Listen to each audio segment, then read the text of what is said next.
Hello दोस्तों, जैसा कि आपको पता है कि हम करें पीडी मैथ का चैप्टर नंबर 6 और आज हम समझेंगे इसकी एक्सरसाइज 6.3 के मोस्ट इंपोर्टेंट क्वेश्चंस को।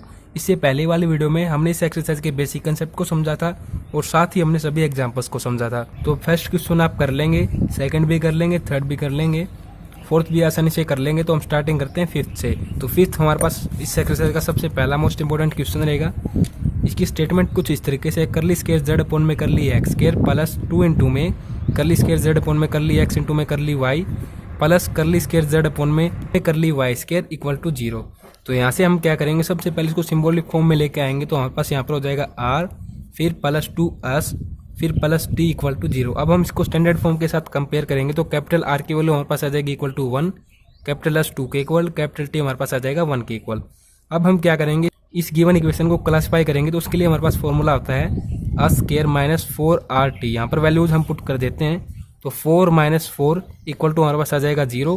तो इक्वेशन हमारे पास कैसी हो जाएगी, पैराबोलिक इक्वेशन।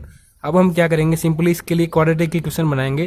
तो उसकी फॉर्म हमारे पास कुछ इस तरीके से होती है। सिंपली यहाँ पर वैल्यूज को हम पुट कर देते हैं। तो हो जाएगा 1r की जगह एस हमारे पास 2 है और टी हमारे पास 1 है इक्वल टू 0।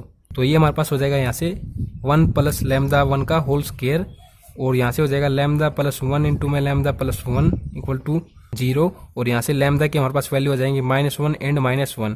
तो ये हमारे पास लैम्डा के दो इक्वल रूट आए हैं। तो अब हम क्या करेंगे, इसके लिए ओडी इक्वेशन बनाएंगे।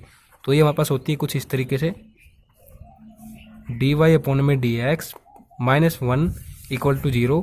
एलसीएम ले लेंगे तो कुछ इस तरीके से हो जाएगा, इंटीग्रेट कर देंगे बोथ साइड। तो हमारे पास हो जाएगा y negative x equal to constant, और इसको हम इस तरीके से भी लिख सकते हैं x minus Y equal to constant.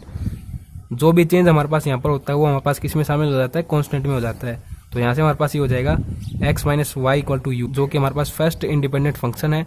अब सेकेंड इंडिपेंडेंट फंक्शन v, जो कि हम लेट कर सकते हैं x प्लस वाई। जैसे कि हमारे पास फर्स्ट चॉइस यही रहती है, अगर हमारे पास यहाँ पर नेगेटिव है तो पॉजिटिव ले लेंगे, पॉजिटिव है तो नेगेटिव ले लेंगे। अब यहाँ पर हम क्या करेंगे, इसके लिए जैकोबियंस चेक करेंगे। तो ये हमारे पास कुछ इस तरीके से हो जाएगा, करली यू अपॉन में करली एक्स, करली यू अपॉन में करली वाई, करली वी अपॉन में करली एक्स, करली वी अपॉन में करली वाई। तो कुछ इस तरीके से हो जाएगा। एक्स के रिस्पेक्ट में यदि करते हैं तो 1, वाई के रिस्पेक्ट में करेंगे -1, यहाँ पर 1 एंड 1, ये हो जाएगा हमारे पास 1। और फिर हमारे पास नेगेटिव पहले से ही है और नेगेटिव हमारे पास डिटरमिनेट करते टाइम होता है तो 1। तो ये हमारे पास आएगा 2, जो कि नॉट इक्वल टू 0। तो ये हमारे पास ले सकते हैं एज ए इंडिपेंडेंट फंक्शन। अब हम क्या करेंगे, p Q R S T ये वैल्यूज हम फाइंड आउट करेंगे in the term of u and v। तो सबसे पहले p देखिए, ये हमारे पास क्या होता है, करली जेड अपॉन में करली x, u एंड v की टर्म में लिखेंगे तो हमारे पास कुछ इस तरीके से हो जाएगा। यहाँ पर u की वैल्यू हम रख देते हैं x माइनस वाई, फिर प्लस करली जेड अपॉन में करली वी, करली वी अपॉन में करली एक्स, वी की वैल्यू हमारे पास है x प्लस वाई। तो ये हमारे पास हो जाएगा, यहाँ से x के रिस्पेक्ट में डिफरेंशिएट करेंगे तो 1, तो कुछ इस तरीके से। और यहाँ पर x के रिस्पेक्ट में अगेन करेंगे तो ये भी हमारे पास हो जाएगा करली जेड अपॉन में करली वी। इसको हम लिख सकते हैं करली अपॉन में करली x की फॉर्म में कुछ इस तरीके से, करली अपॉन में करली u प्लस करली अपॉन में करली v। अब हम निकाल लेते हैं क्याउ की वैल्यू। तो क्याउ की वैल्यू हमारे पास क्या आ जाएगी, करली जेड अपॉन में करली y इक्वल टू, अब यहीं से हम समझ लेते हैं, यदि हम यहाँ पर y ले लेते हैं और y के रिस्पेक्ट में डिफरेंशिएट करते हैं इसको, तो यहाँ से हमारे पास आ जाएगा -1। तो ये हो जाएगा नेगेटिव इंटू में करली जेड अपॉन में करली u। यहाँ से करेंगे y के रिस्पेक्ट में तो हमारे पास ये पॉजिटिव आएगा, पॉजिटिव करली जेड अपॉन में करली v। इसको हम लिख सकते हैं कुछ इस तरीके की फॉर्म में, करली अपॉन में करली y इक्वल टू नेगेटिव करली अपॉन में करली u, पॉजिटिव करली अपॉन में करली v। अब हम फाइंड आउट करते हैं r की वैल्यू। तो करली स्केयर जेड अपॉन में करली x स्केयर, इसको हम लिख सकते हैं कुछ इस तरीके से, करली अपॉन में करली x इंटू में करली जेड अपॉन में करली x। तो करली अपॉन में करली x की वैल्यू हमारे पास यहाँ से हो जाएगी, करली अपॉन में करली u प्लस करली अपॉन में करली v इंटू में ये वैल्यू रख देंगे इसकी जगह पर, करली जेड अपॉन में करली u प्लस करली जेड अपॉन में करली v, मल्टीप्लाई कर देते हैं इसकी इसके साथ, फिर इसकी इसके साथ, इसकी इसके साथ, फिर इसकी इसके साथ। करली स्केयर जेड अपॉन में करली u square plus curly square Z upon में करली u इंटू में करली v plus curly square Z upon में करली u इंटू में करली v plus curly square Z upon में करली v स्केयर। तो ये हमारे पास दोनों ऐड हो जाएंगे, कुछ इस तरीके से हो जाएगी फॉर्म हमारे पास, करली स्केयर जेड अपॉन में करली u स्केयर प्लस 2 इंटू में करली स्केयर जेड अपॉन में करली u इंटू में करली v plus curly square Z upon में करली v स्केयर। अब हम फाइंड आउट कर लेते हैं s की वैल्यू। तो s की वैल्यू हमारे पास कुछ इस तरीके से होती है फाइंड आउट, करली अपॉन में करली x इंटू में करली जेड अपॉन में करली y। तो करली अपॉन में करली x इंटू में करली जेड अपॉन में करली y की हमारे पास ये वैल्यू रहेगी कुछ इस तरीके से, और ये वैल्यू हम यहाँ से पुट कर देंगे।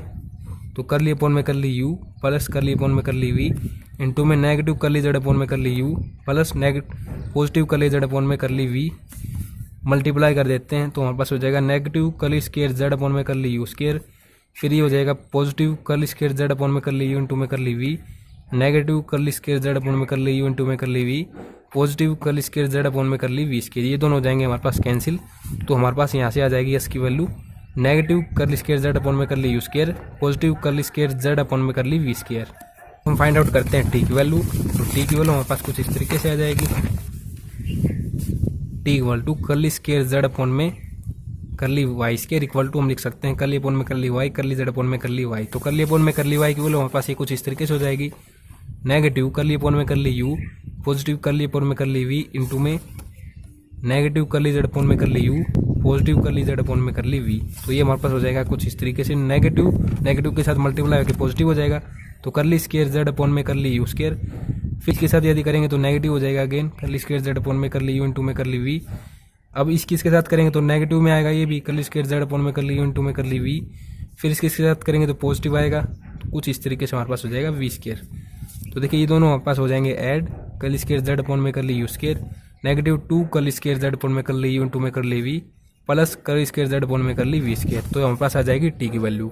अब इन सभी वैल्यूज को हम पुट कर देते हैं इन इक्वेशन नंबर फर्स्ट। तो यहाँ पर सबसे पहले हमें पुट करनी होगी आर की वैल्यू। तो आर की वैल्यू हमारे पास ये रही कुछ इस तरीके से। तो ये हमारे पास हो जाएगा करली स्क्वायर जेड अपॉन में करली यू स्क्वायर प्लस 2 इंटू में करली स्क्वायर जेड अपॉन में करली यू इंटू में curly we plus curly square Z upon में करली वी स्क्वायर। फिर हमारे पास है यहाँ पर 2s, मतलब कि s की जो वैल्यू है उसको 2 के साथ मल्टीप्लाई करते हुए ऐड करना है।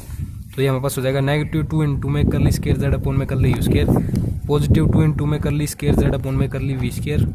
ठीक है, फिर देखिए नेक्स्ट प्लस टी। अब टी की वैल्यू को हमें यहाँ पर ऐड करना है तो इसको ऐड कर देंगे plus curly square Z upon में करली यू स्क्वायर नेगेटिव 2 इंटू में करली स्क्वायर जेड अपॉन में करली यू इंटू में करली वी पॉजिटिव करली स्क्वायर जेड अपॉन में करली वी स्क्वायर। तो यहाँ से देखिए क्या कुछ कैंसिल हो रहा है। एक तो देखिए ये यहाँ पर यू की फॉर्म है यू स्क्वायर वाली, एक यहाँ पर है एंड एक यहाँ पर है, ये दोनों हो जाएंगी ऐड और इसमें से सब्ट्रैक्ट हो जाने के बाद ये हो जाएंगी कैंसिल। फिर देखो एक वी की यहाँ पर है एक यहाँ पर है, ये दोनों हो जाएंगी ऐड। तो ये हमारे पास हो जाएगा और एक वी यहाँ पर भी है तो यहाँ पर ये 2 टाइम्स है तो हमारे पास ये हो जाएगा 4 करली स्क्वायर जेड अपॉन में करली वी स्क्वायर। फिर देखिए यू इंटू वी वाली यहाँ पर है और एक यहाँ पर है, ये पॉजिटिव 2 है ये नेगेटिव है, हो जाएंगे कैंसिल इक्वल टू 0। तो यहाँ से हमारे पास हो जाएगा करली स्क्वायर जेड अपॉन में curly we square equal to 0। ये हमारे पास आ जाएगी रिक्वायर्ड कॉनिकल फॉर्म। अब हम क्या करेंगे, हमें जो 4 से लेकर 9 तक जो क्वेश्चन हम कर रहे हैं इसमें हमें सॉल्यूशन की भी वैल्यू फाइंड आउट करनी होगी। तो सॉल्यूशन इसका फाइंड आउट करते हैं किस तरीके से। देखिए क्या करेंगे, इसको कुछ इस तरीके से लिख लेंगे करली अपॉन में करली वी इंटू में करली जेड अपॉन में करली वी इक्वल टू 0। अब हम क्या करेंगे, इंटीग्रेट कर देंगे इसको विद रिस्पेक्ट टू वी। तो हमारे पास ये क्या हो जाएगा करली जेड अपॉन में करली वी इक्वल टू, अब देखो यहाँ पर हमारे पास क्या है यू एंड वी दो हमारे पास इंडिपेंडेंट फंक्शन है। तो यदि हम v के रिस्पेक्ट में इसको डिफरेंशिएट कर रहे हैं तो एज ए कांस्टेंट हम इसको लेंगे इंटीग्रेटिंग कांस्टेंट u को। तो ये हमारा हो जाएगा कुछ इस तरीके से 5 फिर अगेन हम क्या करेंगे v के रिस्पेक्ट में करेंगे इसको इंटीग्रेट, तो हमारे पास हो जाएगा कुछ इस तरीके से और इसका भी इंटीग्रेट हमारे पास हो जाएगा v के रिस्पेक्ट में कुछ इस तरीके से। और एज ए कांस्टेंट भी हम क्या लेंगे, इसी को लेंगे u को, क्योंकि हम v के रिस्पेक्ट में इंटीग्रेट कर रहे हैं। तो यहाँ पर ये क्या हो जाएगा v इंटू में 5 plus 5 u z equal to, और यहाँ पर देखो u एंड v की वैल्यू हम पुट कर देते हैं। तो u एंड v की वैल्यू हमारे पास क्या कुछ आई थी, u हमारे पास था नेगेटिव की फॉर्म में और v हमारे पास था पॉजिटिव की फॉर्म में। 5 प्लस 5 इंटू में u हमारे पास था नेगेटिव की फॉर्म में। तो ये हमारे पास आ चुका है required solution for this canonical form. तो अब हमें एक और मोस्ट इंपॉर्टेंट क्वेश्चन करते हैं और इस एक्सरसाइज को समाप्त करते हैं। तो अगला जो मोस्ट इंपोर्टेंट क्वेश्चन करेंगे 9th का करेंगे, ये मैंने भी शायद पहले नहीं किया होगा तभी यहाँ पर निशान नहीं है। तो देखो इसका आंसर को देख के शायद आप कंफ्यूज हो सकते हो किस तरीके से है, तो बिल्कुल इसी वे में आपको मैं समझाने वाला हूँ। तो देखिए किस तरीके से करते हैं इसको। इसकी स्टेटमेंट हमारे पास है कुछ इस तरीके से 2 इंटू में करली स्क्वायर जेड अपॉन में करली एक्स स्क्वायर नेगेटिव 4 इंटू में करली स्क्वायर जेड अपॉन में करली एक्स इंटू में करली वाई प्लस 2 इंटू में करली स्क्वायर जेड अपॉन में curly Y square plus 3z equal to 0। तो यहाँ से देखिए क्या कुछ हम कर सकते हैं। सबसे पहले तो क्या करेंगे, हम इसको सिंबॉलिक फॉर्म में लेके आएंगे। तो हमारे पास हो जाएगा 2 इंटू में r नेगेटिव 4 इंटू में s पॉजिटिव 2 इंटू में t plus 3z equal to 0। अब देखो इसको मैं इस तरफ अगर ले जाता हूँ 3z को, तो हमारे पास कुछ इस तरीके की फॉर्म हो जाएगी। ठीक है, नेगेटिव की फॉर्म में आ जाएगा ये। अब यहाँ से हम क्या कर सकते हैं, 2 को कॉमन ले सकते हैं, तो हमारे पास ये क्या हो जाएगा, r -2s प्लस t, और इस 2 को हम इस तरफ लेके आएंगे तो हमारे पास क्या हो जाएगा, -3/2z। अब इसको इसी तरफ शामिल कर लेते हैं तो हमारे पास ये कुछ इस तरीके से हो जाएगा, पॉजिटिव हो जाएगा इस तरफ आके, तो ये हमारे पास आ जाएगी इक्वेशन नंबर फर्स्ट। ठीक है, देखो ऐसे भी आप कर सकते हो, बट मैंने थोड़ा सिंपली, हम कैलकुलेशन में इजी रहेगा इसलिए मैंने 2 को कॉमन ले लिया। ठीक है, तो यदि हमने इस तरीके से कर दिया, अब यहाँ से हमारे पास स्टैंडर्ड फॉर्म के साथ कंपेयर करेंगे तो कैपिटल R की वैल्यू हो जाएगी 1, कैपिटल S की आ जाएगी -2, कैपिटल T की आ जाएगी 1। इसको क्या करेंगे, इस फॉर्म में पुट कर देंगे और इक्वेशन को हम क्या कर लेंगे, क्लासीफाई कर लेंगे। तो हमारे पास क्या हो जाएगा, यहाँ पर इसका स्क्वायर होगा तो 4, और -4 हमारे पास फॉर्मूले में होता है, और ये हमारे पास दोनों 1 है, तो हमारे पास आ जाएगा 0 के इक्वल, जो कि हमारे पास क्या है, पैराबोलिक इक्वेशन की कंडीशन। अब हम इसके लिए क्वाड्रेटिक इक्वेशन बनाएंगे, तो कुछ इस तरीके से इसकी हमारे पास फॉर्म होती है क्वाड्रेटिक इक्वेशन की। यहाँ पर वैल्यूज हम पुट कर देते हैं, तो वैल्यूज हमारे पास क्या आएंगे, यहाँ पर λ², r की वैल्यू 1 है, फिर हमारे पास -2 है, तो हमारे पास कुछ इस तरीके से हो जाएगा, +1 = 0। तो देखो ये हमारे पास फॉर्मूला किसका बन रहा है, a -2 में ab प्लस b, ये होल स्क्वायर मान लो आप, ये स्क्वायर की फॉर्म में मान लो, तो हमारे पास ये क्या होता है, a - b का होल स्क्वायर। तो इसी फॉर्म में इसको हम लिख देते हैं λ-1 का होल स्क्वायर। ठीक है, तो कुछ इस तरीके से बन गया। इसको हम ओपन करेंगे तो λ-1 इंटू में λ-1 = 0, तो लैम्डा के हमारे पास क्या आ जाएंगे, 2 रूट आ जाएंगे, 1 और 1। तो कुछ इस तरीके से हमारे पास ये 2 रूट आ गए, इनके लिए हम क्या करेंगे, ओडी की इक्वेशन फॉर्म करेंगे, तो हमारे पास कुछ इस तरीके से हो जाएगी, और यहाँ से एलसीएम ले लेंगे तो dy + dx = 0। अब हम क्या करेंगे, इसको इंटीग्रेट कर देंगे तो हमारे पास हो जाएगा y + x = कांस्टेंट। इसको हम लिख सकते हैं x + y = कांस्टेंट, और ये हमारे पास हो जाएगा कुछ इस तरीके से x + y = u, जो कि हमारे पास फर्स्ट इंडिपेंडेंट फंक्शन है। तो v को हम किस तरीके से लेट कर सकते हैं, सबसे पहले आप लेट कर सकते हो x - y की फॉर्म में, या फिर आप x ले लो या फिर y ले लो। हमने इन दोनों को तो करके देख लिया, अब y को लेके देखते हैं क्या y भी यहाँ पर सेटिस्फाई हो सकता है। तो y जैसे कि मैंने v को लेट कर लिया, अब जो कोवेशन इसका निकालते हैं तो हमारे पास क्या आएगा, ये कर्ली u अपॉन में कर्ली x, कर्ली अपॉन में curly y, curly v upon में curly x, curly v upon में कर्ली y। तो ये हमारे पास क्या हो जाएगा, कर्ली u अपॉन में कर्ली x है, x के रिस्पेक्ट में करेंगे तो 1, y के रिस्पेक्ट में करेंगे तो भी 1, यहाँ पर x के रिस्पेक्ट में करेंगे 0, y के रिस्पेक्ट में करेंगे v को, तो हमारे पास हो जाएगा 1। तो इन दोनों का मल्टीप्लाई 1, ये हमारे पास 0 हो जाएगा। नेगेटिव करेंगे तो कोई दिक्कत वाली बात नहीं है, नॉट इक्वल टू हमारे पास ये 0, तो y को भी हम ले सकते हैं यहाँ पर। तो अब हम p के और st की वैल्यू फाइंड आउट कर लेते हैं in term of u and v। तो p की देखिए किस तरीके से हो जाएगी, कर्ली अपॉन में curly x equal to curly z upon में curly u, curly u upon में curly x plus curly z upon में curly v, curly v upon में कर्ली x। u हमारे पास है x + y, v हमारे पास है y के रिस्पेक्ट में। ठीक है, तो यहाँ से हमारे पास p की वैल्यू क्या आ जाएगी, देखो क्या करेंगे हम, x रिस्पेक्ट में डिफरेंशिएट करेंगे तो हो जाएगा कर्ली z अपॉन में कर्ली u। अब यहाँ पर देखो x रिस्पेक्ट में करेंगे, बट हमारे पास तो केवल y है, तो हमारे पास ये हो जाएगा 0। तो यहाँ पर इसको कुछ इस तरीके से भी हम लिख सकते हैं, कर्ली अपॉन में कर्ली x की फॉर्म में, ये हो जाएगा कर्ली z अपॉन में कर्ली u, z यहाँ से रिमूव हो जाएगा। ठीक है, कुछ इस तरीके से, और यहीं पर हम निकाल लेते हैं क्या की वैल्यू, कर्ली z अपॉन में कर्ली y। तो यहीं से हम समझ लेंगे इसको, तो y यदि हम यहाँ पर लेते हैं तो यहाँ पर हमारे पास क्या हो जाएगा 1, यहाँ पर भी हमारे पास क्या हो जाएगा 1 हो जाएगा। तो ये हमारे पास हो जाएगा कर्ली z अपॉन में curly u plus curly z upon में कर्ली v। इस फॉर्म में लिखना चाहें तो ये हमारे पास हो जाएगा कुछ इस तरीके से, कर्ली अपॉन में curly u plus curly upon में कर्ली v। अब हम फाइंड आउट कर लेते हैं r की वैल्यू। तो r की वैल्यू हमारे पास क्या कुछ आएगी, देखिए r equal to curly square z upon में curly x square, curly upon में कर्ली x इंटू में कर्ली z अपॉन में कर्ली x। तो ये हमारे पास, ये देखिए क्या होगा यार,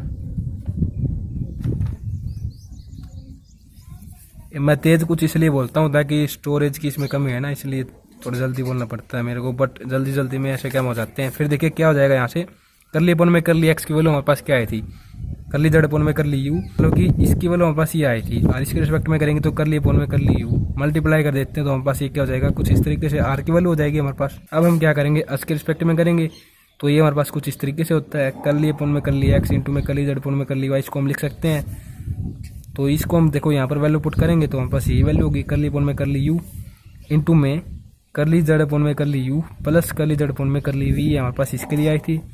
मल्टीप्लाई कर देते हैं तो कर्ली स्क्वायर z अपॉन में कर्ली u स्क्वायर प्लस इसके साथ करेंगे कर्ली स्क्वायर z अपॉन में curly v square, u into में v आ जाएगा। ठीक है, ये u और ये हमारे पास हो जाएगा v। अब t की वैल्यू को फाइंड आउट कर लेते हैं, कर्ली स्क्वायर z अपॉन में कर्ली y स्क्वायर, तो कर्ली अपॉन में कर्ली y इंटू में कर्ली z अपॉन में कर्ली y, ये हमारे पास वैल्यू कुछ इसी तरीके से हो जाएगी, करली अपन में करली यू प्लस करली अपन में करली वी इंटू में करली जेड अपन में करली यू प्लस करली जेड अपन में करली वी, मल्टीप्लाई कर देते हैं तो हमारे पास हो जाएगा दोस्तों कुछ इस तरीके से। ये 2 इंटू में करली स्क्वायर जेड अपन में करली यू इंटू में करली वी, मैंने डायरेक्ट लिख दिया क्योंकि ऐसे केस हम काफ़ी बार कर चुके हैं, तो हमारे पास ये कुछ इस तरीके से हो जाएगा।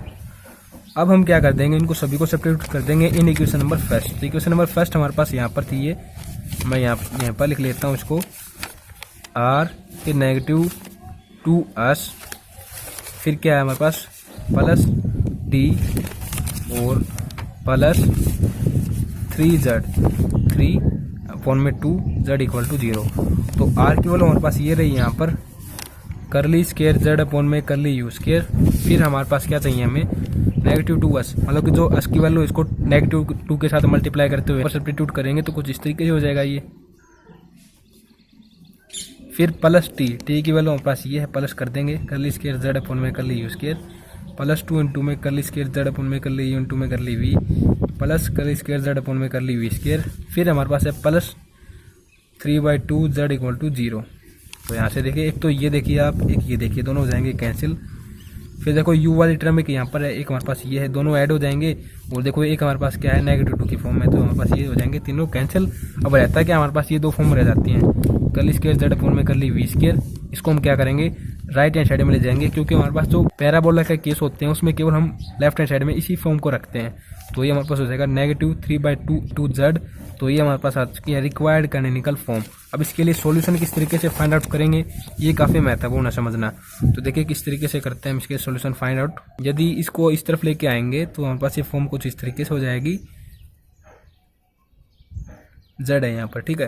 वैसे जो क्वेश्चन थे ना, जैसे कि इस फॉर्म में बात कर लें इसी तरीके की फॉर्म में, तो ऐसे हमने क्वेश्चन कहाँ पर सोल्व किए थे, ये हमने किए थे जो हमारे पास चैप्टर 4 था, इसकी एक्सरसाइज 4.2 कुछ इस तरीके से थी। नॉन होमोलीनियर पार्शियल डिफरेंशियल इक्वेशन के लिए हम जनरल सॉल्यूशन फाइंड आउट करते थे। तो बिल्कुल उसी तरीके से देखो v है ना यहाँ पर, तो u को हम लेट कर लेते हैं d के इक्वल, तो v को हम लेट कर लेंगे d डैश के इक्वल। तो सिंबॉलिक फॉर्म में यदि हम इसको लिखते हैं तो हमारे पास क्या हो जाएगा d डैश का स्क्वायर, फिर पॉजिटिव 3/2 z, यहाँ पर भी z होगा इक्वल टू 0। अब ये क्या हो जाएगा d डैश का स्क्वायर पॉजिटिव 3/2 और z को हमने ले लिया कॉमन कुछ इस तरीके से। तो इसमें हमारे पास ये इक्वेशन बन चुके हैं सिंबॉलिक। इसमें केवल देखो जो राइट हैंड साइड है ये हमारे पास 0 है, तो हमें केवल CF की वैल्यू निकालनी है, वही हमारे पास क्या होगा जनरल सॉल्यूशन हो जाएगा। तो देखो किस तरीके से निकालेंगे, ये d डैश स्क्वायर है और ये हमारे पास है 3/2, तो इसको हम कुछ इस तरीके से सोल्व कर सकते हैं। देखो यदि मैं क्या करूँ यहाँ पर नेगेटिव बना लूँ और इसको स्क्वायर की फॉर्म में अगर मैं ले आता हूँ तो हमारे पास क्या आइडेंटिटी यहाँ पर लग सकती है a square minus b square, जो कि हमारे पास होता है a नेगेटिव b इंटू में a पॉजिटिव b। तो ये हमारे पास किसी तरीके से इस तरीके से बन सकता है d डैश स्क्वायर। अब देखो इसको मैं क्या कर दूँ नेगेटिव से ही मल्टीप्लाई कर देता हूँ और अंदर भी नेगेटिव ले लेता हूँ, तो इनको मल्टीप्लाई यदि हम करते हैं दोनों की तो पॉजिटिव ही आएगा, ठीक है। तो हमारे पास ये पॉजिटिव रहेगा यहाँ पर, तो नेगेटिव मैंने यहाँ पर ले लिया बाहर, एक नेगेटिव अंदर ले लिया और इसको मैंने कुछ इस तरीके से लिख लिया √3/2 का होल स्क्वायर। तो आप समझ रहे हो ये जो फॉर्म है और ये जो फॉर्म है बिल्कुल सेम ही होंगी, ठीक है, बाहर z कॉमन है। तो अब देखो a और ये हमारे पास b है और बीच में हमारे पास नेगेटिव है, दोनों हमारे पास क्या है स्क्वायर के फॉर्म में है। ओपन कर लेंगे तो हमारे पास क्या हो जाएगा d डैश, एक बार तो नेगेटिव √3/2 और देखो ये हमारे पास क्या है नेगेटिव है ना अंदर, तो ये नेगेटिव इसलिए लिखा है जो कि फॉर्मूले में होता है। तो इस नेगेटिव को हम क्या कर सकते हैं, अब आपको पता है कि आइटा जो होता है आइटा स्क्वायर वो हमारे पास क्या होता है -1 के इक्वल होता है। तो इसको भी हम क्या करेंगे आइटा स्क्वायर लिख लेंगे ताकि ये कंप्लीट हमारे पास स्क्वायर बन जाएगा ना। तो स्क्वायर बनाने के लिए तो आइटा लिख सकते हैं हम, नेगेटिव का तो स्क्वायर करेंगे तो पॉजिटिव हो जाएगा, तो हम इसको आइटा स्क्वायर ले लेते हैं, ठीक है। तो अब हमारे पास क्या हो जाएगा कुछ इस तरीके से ओपन होगा d dash negative eta into में √3/2 और एक बार पॉजिटिव के लिए कुछ इस तरीके से। तो ये हमारे पास इसके लिए दो फॉर्म आ चुकी हैं। अब हम क्या करते हैं यहाँ पर CF की कंडीशन लगाते हैं, तो z इक्वल टू, अब देखो कुछ इस तरीके से हमारे पास ये कंडीशन होगी a d negative b d dash negative c। तो इन दोनों के साथ कंपेयर करते हुए हमारे पास इसको कुछ इस तरीके से लिखते हैं हम एक्सपोनेंशियल की power c minus a into में x। फिर यहाँ पर हमारे पास फाई जो कि कोई भी आर्बिट्रेरी फंक्शन हम लेट कर लेते हैं और यहाँ पर हमारे पास होता है bx प्लस ay, कुछ इस तरीके से हम इनको पुट कर देते हैं कंपेयर करते हुए। तो इसमें केवल यही हमारे पास है जो पार्ट होता है थोड़ा कठिन होता है, बाकी सब कुछ आसान है। इसको हम लिख देंगे सॉल्यूशन की फॉर्म में कुछ इस तरीके से जब इसको इसके साथ कंपेयर करते हुए लिखेंगे तो सबसे पहले हम लिख लेते हैं इसके लिए। तो फर्स्ट रूट के लिए हमारे पास हो जाएगा एक्सपोनेंशियल की पावर आईटा रूट 3/2 इंटू में वी, फिर 5(1u) प्लस, अब हम ले लेंगे सेकंड के लिए तो ये हमारे पास आ जाएगा एक बार नेगेटिव। ठीक है, तो हमारे पास ये हो जाएगा कुछ इस तरीके से आईटा अंडर रूट 3/2 वी इंटू में 5(2u). तो ये हम कुछ इस तरीके से लिख देंगे। देखो यहाँ पर u एंड v की हम यहाँ पर वैल्यू पुट कर देंगे तो इनके जो वैल्यूज हैं ये हमारे पास यहाँ से आई थी कुछ इस तरीके से। यहाँ से चेक कर लेंगे हमारे पास क्या वैल्यू आई थी u एंड v की। तो u तो हमारे पास था x प्लस वाई और v हमारे पास था y के इक्वल। तो यहाँ पर यदि हम इनको पुट कर देते हैं तो कुछ इस तरीके से हो जाएगा एक्सपोनेंशियल की पावर आईटा इंटू में रूट 3/2 और देखो यहाँ पर v है तो v हमारे पास आया था किसके इक्वल, हमने लिया था y के इक्वल। और यहाँ पर u है तो u हमारे पास हो जाएगा x plus Y 5(1) plus exponential की पावर नेगेटिव इंटू में 3/2 इंटू में आईटा है यहाँ पर और v की जगह y हो जाएगा 5(2) इंटू में x प्लस वाई। तो ये हमारे पास आ चुका है required solution for this conical form. तो कुछ इस तरीके से ये एक्सरसाइज यहाँ पर हमारे पास समाप्त होती है। अगर आपको किसी भी क्वेश्चन में अगर डाउट हो किसी भी तरीके का तो आप नीचे कमेंट कर सकते हैं। वीडियो को देखने के लिए आप सभी दोस्तों का बहुत बहुत धन्यवाद।